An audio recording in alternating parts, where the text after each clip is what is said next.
Hello friends, welcome back to my channel. आज के video में हम एक पैराग्राफ रीडिंग करेंगे जिसका टाइटल है clean Ganga means clean India. तो क्लीन मीन्स स्वच्छ या पवित्र या कह सकते हैं साफ, और गंगा एक भारत की पवित्र नदियों में से एक है, उनमें गिनी जाती है। तो गंगा रिवर का नाम है, नदी का नाम है। तो स्वच्छ गंगा मतलब स्वच्छ भारत। तो अगर गंगा स्वच्छ है इसका मतलब भारत भी स्वच्छ है। तो ये दोनों को यहाँ पे कंपेयर किया गया है क्योंकि भारत की पवित्र नदियों में गिनी जाती है गंगा। तो अगर गंगा स्वच्छ है इसका मतलब कि भारत भी स्वच्छ है। तो अब हम पैराग्राफ को रीड करते हैं, साथ ही साथ बहुत अच्छे वर्ड मीनिंग सीखेंगे, ग्रामर सीखेंगे, और अगर नए शब्द आते हैं तो उनका उच्चारण कैसे किया जाता है वो भी सीखेंगे साथ साथ। The Ganga is the holiest river of India. तो देखिए यहाँ पे जो गंगा है ये एक प्रॉपर नाउन है क्योंकि एक स्पेसिफिक रिवर का नाम है। तो अगर हम रिवर कहते हैं सिर्फ रिवर तो वो तो कॉमन नाउन है, कोई भी रिवर हो सकती है, गंगा, यमुना, नर्मदा, सरस्वती, कुछ भी हो सकती है। तो रिवर हो गया कॉमन नाउन। अगर हम एक स्पेसिफिक नदी की बात करते हैं किसी पर्टिकुलर, तो जैसे गंगा की बात कर रहे हैं तो ये हो गया यहाँ पे प्रॉपर नाउन। प्रॉपर नाउन हमेशा कैपिटल लेटर से शुरू होता है, तो गंगा का जी जो है वो कैपिटल होगा, और प्रॉपर नाउन से पहले हमेशा आर्टिकल लगता है द। तो the Ganga is the holiest river of India. अब यहाँ पे जो आपको पहले भी बताया हुआ है कि जो एडजेक्टिव्स होते हैं अगर उसमें ईएसटी लगता है लास्ट में तो इसका मतलब होता है कि ये सुपरलेटिव डिग्री यहाँ पे यूज की गई है। जैसे कि आपको ये एक पेपर आप देखिए, degrees of adjective, holiest river. ठीक है, तो रिवर एक नाउन है, नाउन को डिस्क्राइब कर रहा है, मतलब नाउन के बारे में और जानकारी दे रहा है ये वाला वर्ड होलीएस्ट। होलीएस्ट का मतलब होता है पवित्र और सबसे ज्यादा पवित्र। तो देखिए यहाँ पे जो डिग्रीज है, डिग्रीज ऑफ एडजेक्टिव इस तरह से होती है कि पॉजिटिव डिग्री होती है एक, फिर होती है कंपैरेटिव डिग्री जिसमें कंपैरिजन होता है, हम एक दूसरे से कंपैरिजन करते हैं दो चीज़ों के बीच में, और सुपरलेटिव डिग्री लास्ट होती है, उसमें ईएसटी लगता है। तो जैसे यही वाला जो एडजेक्टिव है पॉजिटिव डिग्री में इसको हम बोलेंगे होली। तो Ganga is a Holi river, तो अ लग रहा है इसमें, Ganga is a Holi river, Ganga एक पवित्र नदी है। और अगर मैं ऐसे कहूंगी कि गंगा, द तो हमेशा लगाना है क्योंकि प्रॉपर नाउन है। The Ganga is holier then Saraswati. तो अगर मैंने EIER लगा दिया इसका मतलब कंपैरेटिव डिग्री का यूज हो रहा है। यहाँ पे हम दो चीजों में कंपैरिजन कर रहे हैं, ठीक है। तो होलियर, वाई हट जाएगा, IER आ जाएगा यहाँ पे, और हम दैन का प्रयोग करेंगे, होलियर दैन सरस्वती, क्योंकि हम दो चीजों में कंपैरिजन कर रहे हैं तो दैन होगा। उसी तरीके से अगर हम सुपरलेटिव डिग्री का यूज करते हैं तो होगा the Ganga is the holiest river, क्योंकि एक ही है अपने प्रकार की तो EST आ जाएगा इसमें, HOLIEST। और इसमें हमेशा जो सुपरलेटिव डिग्री होती है तो सबसे पवित्र, तो उसमें हमेशा द लगता है। सुपरलेटिव डिग्री जैसे अब अगर मैं टॉल का बनाती हूँ, टॉल हो गया ये पॉजिटिव डिग्री, तो अब हम इसी में ही, यहाँ पे देखो लास्ट में वाई नहीं आया, स्पेलिंग के हिसाब से चेंज होता है, वाई आता है अगर लास्ट में तो IER IEST। तो अगर टॉल है मतलब लंबा है, तो अगर टॉलर बोलते हैं, हम कंपैरिजन करते हैं तो हम ऐसे बोल सकते हैं कि Ram is a tall boy, is a tall boy. अगर हम यहाँ बोलेंगे Ram is taller than Shyam, ठीक है, तो THAN लगेगा और ER लग जाएगा, दो लोगों में कंपैरिजन हो रहा है हाइट को लेकर। और यहाँ पे अगर मैं बोलूंगी Ram is the tallest boy in his class, तो सुपरलेटिव डिग्री लग रही है, यहाँ पे EST लग गया, TALLEST, टॉलेस्ट। अब जब टॉलेस्ट लिखेंगे तो द लिखेंगे पहले, क्योंकि सुपरलेटिव डिग्री में हमेशा द आता है।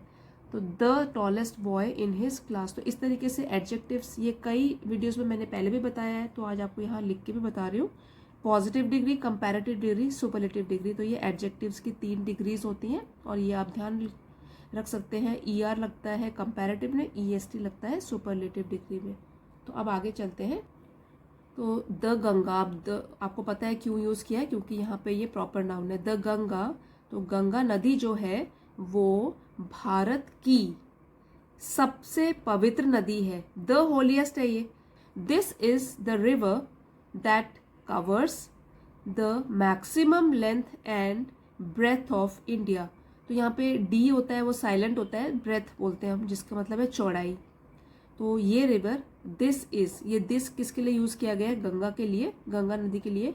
दिस इज द रिवर, ये नदी जो है कवर करती है या ढक देती है द मैक्सिमम, अधिकतम, लेंथ, लंबाई, एंड ब्रेथ, चौड़ाई, हमारे देश की या भारत की। तो ये नदी इतनी बड़ी भी है कि ये ढक देती है भारत की अधिकतम लंबाई और चौड़ाई। अब यहाँ पे कवर्स आया हुआ है, मतलब कि जो वर्ब है उसमें एस या ई एस का प्रयोग हुआ है। इसका मतलब ये है सिंपल प्रेजेंट टेंस, जिसको प्रेजेंट इंडेफिनिट भी बोलते हैं। ढकती है, ता है, ती है, ते है, तो ये इसकी पहचान होती है। Many myths, myths, stories and historical events are associated with its name. तो गंगा के लिए बोल रहे हैं कि कई, मिथ का मतलब होता है काल्पनिक कहानियां या काल्पनिक किस्से जो पुराने समय से हमको सुनाए जा रहे हैं। तो मिथ का मतलब होता है कल्पना से भरे हुए, काल्पनिक विचार हो सकते हैं, काल्पनिक कहानियां, मतलब उसमें सच्चाई जरूरी नहीं है कि हो, लेकिन यह है एक मिथक है वो, तो इसलिए हम भी उसको सही मानना, ये तो इंसान पे डिपेंड करता है कि वो मिथ जो है उसको सही मानता है नहीं मानता। लेकिन यहाँ कहने का मतलब है कि कई कहानियाँ, काल्पनिक विचार, कथाएं, स्टोरीज, कहानियाँ, एंड हिस्टोरिकल इवेंट्स, हिस्ट्री से बना हुआ है ये, इतिहास, तो हिस्टोरिकल हो गया ऐतिहासिक। तो कई ऐतिहासिक घटनाएं, कई काल्पनिक कहानियाँ, काल्पनिक तथ्य, काल्पनिक कहानी और ऐतिहासिक घटनाएं आर एसोसिएटेड, एसोसिएट से बन गया associated, second form of verb use किया है, तो जुड़े रहे हैं विद इट्स नेम, इसके नाम के साथ। तो कई काल्पनिक विचार, काल्पनिक कहानियां और ऐतिहासिक घटनाएं जुड़ी रही हैं इसके नाम के साथ, गंगा के नाम के साथ। यहाँ पे जो है इट्स, इसको भी समझना बहुत ज़रूरी है क्योंकि बहुत सारे स्टूडेंट्स इसमें मिस्टेक करते हैं। तो यहाँ पे जैसे यूज़ किया गया है इट्स, इसमें कोई अपॉस्ट्रोफी नहीं लगा हुआ है, ठीक है। तो जिसमें इट्स में अपॉस्ट्रोफी नहीं लगा होता है उसका मतलब होता है पोजेसिव फॉर्म।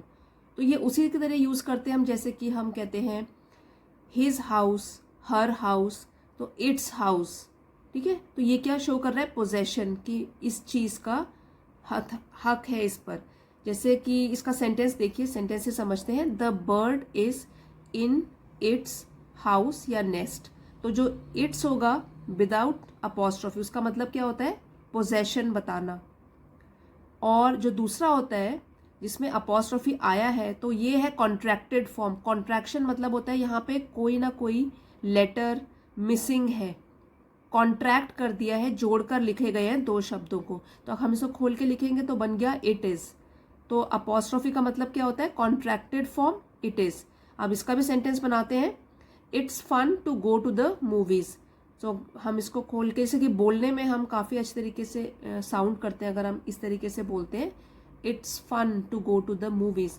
और अगर खोल के लिखेंगे तो क्या होगा? It is fun to go to the movies. तो ये फर्क होता है इट्स और इट्स में, क्योंकि इट्स में जेंडर कोई नहीं है, हमको पता नहीं लग रहा कौन सा जेंडर है। तो ये हिज और हर की तरह यूज होता है for the nouns without gender. जिन नाउन्स का जेंडर हमें पता नहीं है उसके लिए हम इट्स यूज करते हैं विदाउट अपॉस्ट्रोफी। तो यहाँ पे क्या बोला गया है कि many myths, stories and historical events are associated with its name. Originating from the mighty Himalayas. तो originating, origin word से बना है, शुरू होती है जब ये, या उत्पन्न होती है, originate होती है, जो शुरुआत होती है गंगा की, from the mighty Himalayas। तो ये आपको पता ही होगा कहाँ से गंगा निकलती है?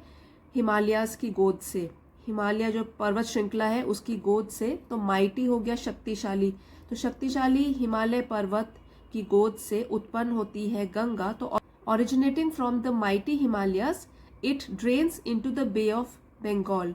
तो ओरिजिनेट, उत्पन्न तो होती है ये हिमालयस से, हिमालय पर्वत से, और गिरती है, ड्रेन्स, गिरती है बंगाल की खाड़ी में। इनटू ये प्रेपोजिशन है, और ये तब यूज होता है जब कि हम पानी के अंदर कोई एक्टिविटी की बात कर रहे हैं। इनटू मतलब इनटू अंदर तक गिर रहा है उसका पानी, तो इसलिए यहाँ इनटू प्रेपोजिशन का यूज किया गया है। It drains into the bay of Bengal, तो जो उत्पन्न हो रही है माइटी हिमालय, शक्तिशाली हिमालय से, और गिरती है बंगाल की खाड़ी में। हिंदूज वर्शिप इट, और ये तो सिंपल सेंटेंस लिखा गया है। हिंदूज जो है इसकी पूजा करते हैं। इट प्रोनाउन है जिसको गंगा के लिए यूज किया गया है। हिंदूज जो है इसकी पूजा करते हैं। They hold Kumbh melas at its Ghats, और जो ये हिंदूज हैं वो आयोजित करते हैं, होल्ड आयोजित करते हैं कुंभ मेले को। तो कुंभ मेला कहाँ कहाँ लगता है? एट हरिद्वार एंड इलाहाबाद, तो ये हरिद्वार में भी लगता है गंगा के घाट में, और इलाहाबाद में भी लगता है गंगा के घाट। अब घाट क्या होता है?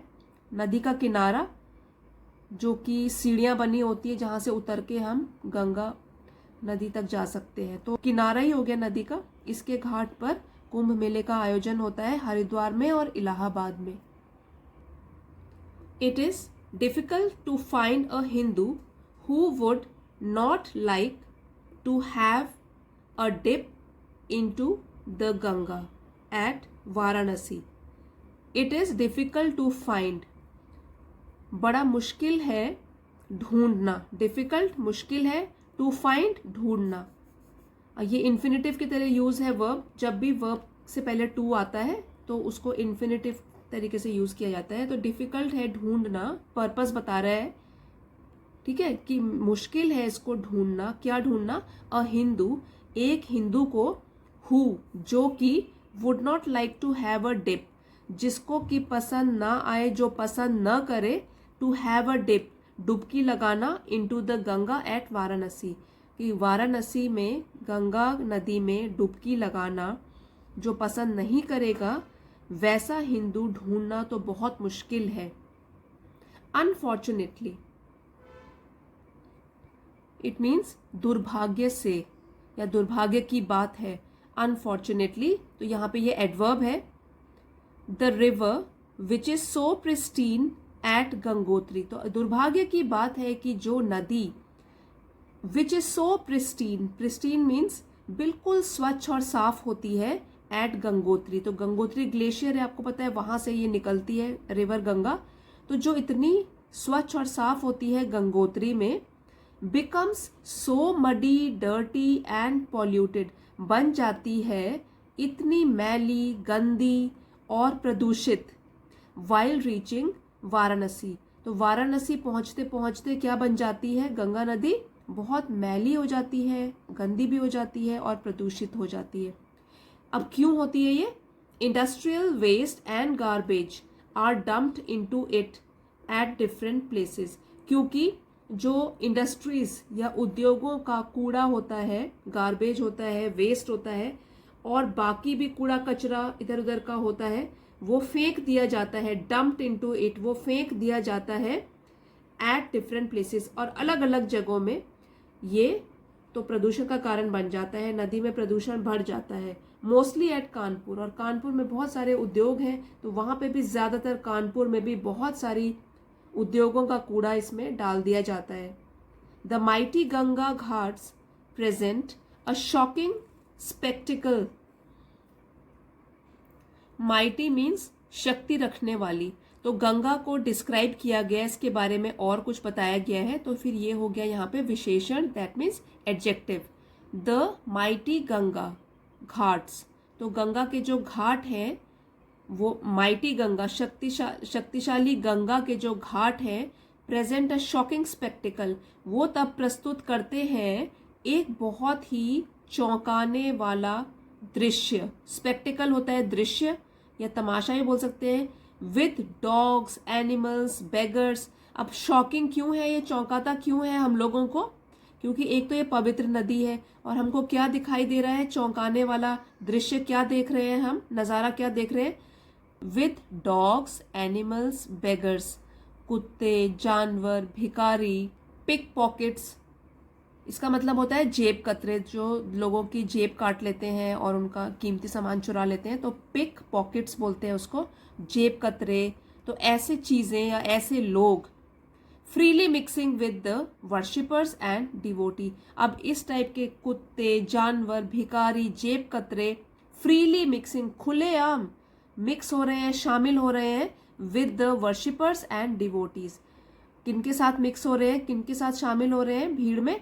वर्शिपर्स जो वहां पूजा अर्चना करने के लिए आए हैं, एंड डिवोटीज जो श्रद्धालु आए हुए हैं। तो गंगा के घाट में जो प्रार्थना पूजा करने आए हैं उनके साथ ऐसा नज़ारा देखने को मिलता है कि हमारी आंखें खुली की खुली रह जाएं, चौंका देती हैं हमको, क्योंकि वहां पे हमको जानवर दिखते हैं, डॉग्स दिखते हैं, भिखारी हो गए, जेब कतरे हो गए, वो सरेआम क्या हो रहे हैं, वर्शिपर्स मतलब पूजा अर्चना के लिए जो आए हुए हैं लोग और श्रद्धालु लोगों के साथ फ्रीली मिक्स हो रहे हैं। तो ये नज़ारा किसी को भी पसंद नहीं आएगा, क्योंकि जो धार्मिक स्थल है उसको मेंटेन करके रखना चाहिए प्रॉपरली, ढंग से। This garbage has not only polluted the river beyond redemption.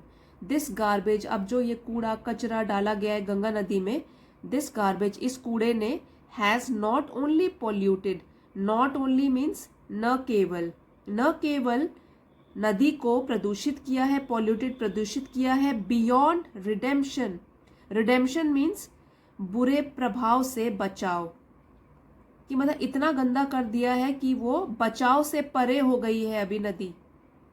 But has also changed its course, लेकिन उसका रास्ता या दिशा भी बदल दी है प्रदूषण के कारण।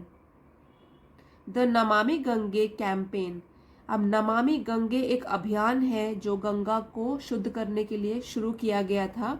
तो नमामि गंगे कैंपेन अभियान has achieved not much in cleaning Ganga.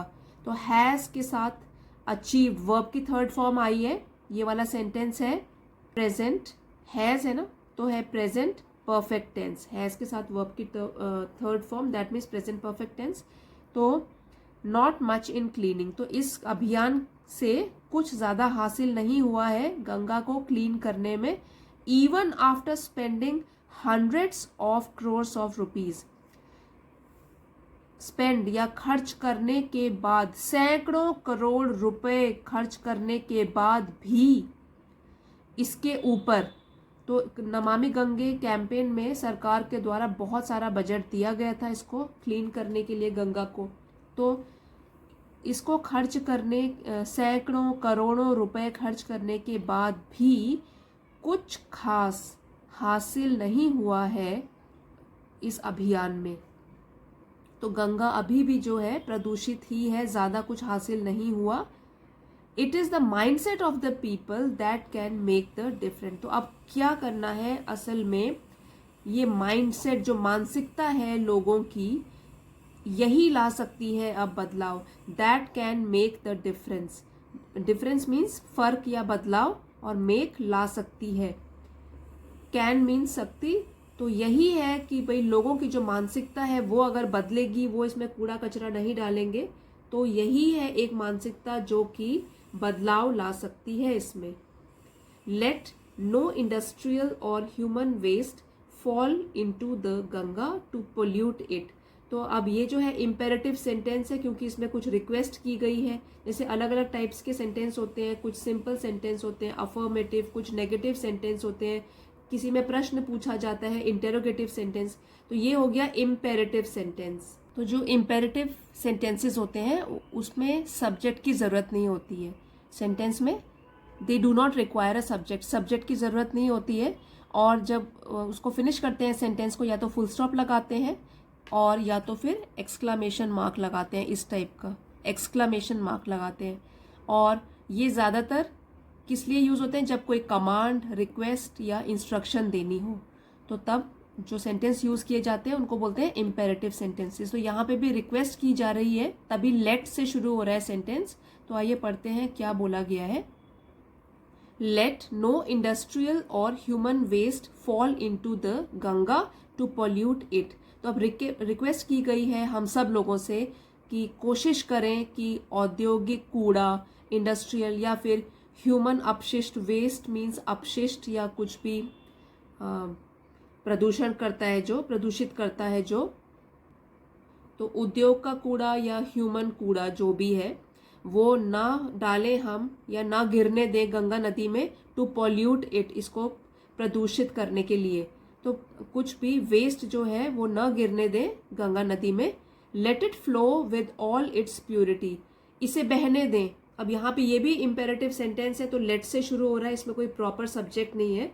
Let it flow, request कर रहे हैं कि इसे बहने दें विद ऑल इट्स प्योरिटी, संपूर्ण पवित्रता के साथ। जैसे ये गंगोत्री से निकल के आती है इतनी स्वच्छ और शुद्ध होती है, उसी तरीके से संपूर्ण पवित्रता से इसको बहने दें, जो कि which is attached with its name, जो कि पवित्रता जो कि जुड़ी हुई है, अटैच जुड़ी हुई है विद इट्स नेम। अब यहाँ पे भी इट्स है, तो यहाँ पे देखिए विदाउट अपोस्ट्रोफी है, तो इसका मतलब क्या हो गया, आपको पहले भी बताया था। इट्स मतलब पोजेशन शो कर रहा है कि इसके नाम के साथ जो भी पवित्रता जुड़ी हुई है उसको उसी के साथ संपूर्ण पवित्रता के साथ बहने दें। उसमें कुछ भी कूड़ा कचरा ना डालें, चाहे वो उद्योगों से हो चाहे ह्यूमंस का हो, कुछ भी ना डालें, और इस तरीके से प्रदूषण नहीं होगा और हमारी गंगा नदी फिर से पवित्र हो जाएगी। तो आई होप फ्रेंड्स आपको ये पैराग्राफ पसंद आया होगा और आपने इससे कुछ ना कुछ ज़रूर सीखा होगा। अगर पसंद आया तो please don't forget to like, share and subscribe. Comments में भी लिख के बता सकते हैं कि आपको कैसा लगा ये वीडियो। मिलते हैं अगले वीडियो में। Thank you everybody for watching.